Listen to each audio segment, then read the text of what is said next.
Yaani wewe muda wote hivyo vyo kumaliza unaona.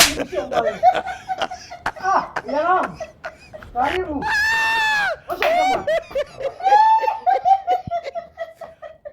Wewe kuwa na adabu. Unakuja kwenye miji ya watu usalimie ufanye nini? Unaanza kucheka cheka unacheka cheka nini? Kumla. Salamu. Kumla. Hapo unakubali. Unafika kwenye nyumba yako salimia hapo uanze kuongea. Asalamu alaykum. Wa alaykum salaam kijana wangu. Karibu. Mzee vipi tena? Safi ndo nani hapa namalizia hapa tuondoke. Tunajua. Shangazi ndo umenishauri mimi kuwa. Bwana hongera sana kijana. Asante mzee wangu. Yaani zoezi hapa nilipofika tushamaliza. Kwa kweli. Bado tu hiyo baadaye twende kule wakutambue wakwenda hapo basi.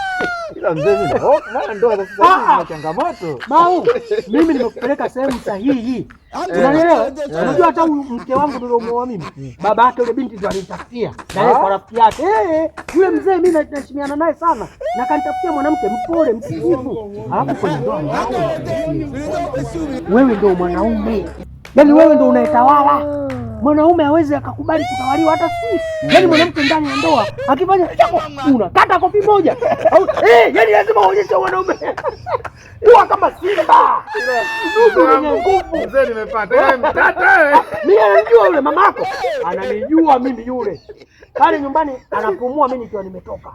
Lakini kiwepo pale anatulia tuli. Ndio kutakuwa tayari jopo kitaoswa nini. Kwa hiyo bwana wewe usiwe na wasiwasi mimi naamini mtaenjoy sana.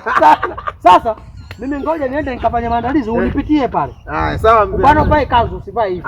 Mimi sasa hizi tunabadilika mzee. Haya. God have mercy upon us. Wewe baba. Umesikia kijana wangu? Nimegaili. Anisikize kwanza. Yaani mimi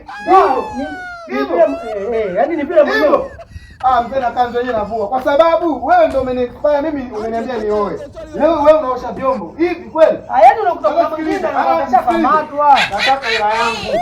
Yaani nataka hela yangu. Hela si mpaka twende. Nataka hela yangu. Yaani nakwambia kabisa nataka hela yangu. Kuoa sitaki tena. Hizi kanzu kuvaa wewe. Mshenzi.